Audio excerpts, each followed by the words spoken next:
দাদু, আজ কিন্তু একদম টাটকা পাবদা মাছ আছে। দেব নাকি 1 কেজি? সত্যিই ভালো হবে তো মাছ? হ্যাঁ দাদু। তাহলে 1 কেজি দে। অনেক দিন তো পাবদা মাছ খাওয়াই হয়নি।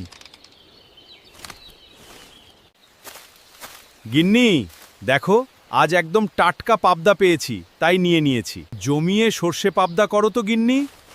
আচ্ছা দাও, আজ তোমার পছন্দের সর্ষে পাবদাই হবে। প্রথমে মাছগুলো ভালো করে ধুয়ে নুন আর হলুদ মাখিয়ে রেখে দেব।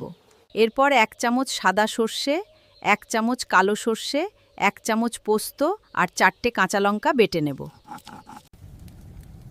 এবার কড়াইতে অল্প সর্ষের তেল দিয়ে পাবদাগুলো দুপাশে হালকা করে ভেজে তুলে রাখছি। তেলে অল্প কালো জিরে ফোড়ন দেব। 1 চামচ হলুদ, 1 চামচ কাশ্মীরি লঙ্কা আর সর্ষে বাটা দিয়ে ভালো করে নেড়ে নেব। এবার স্বাদমতো নুন দিয়ে ভাজা পাবদাগুলো দিয়ে দেব।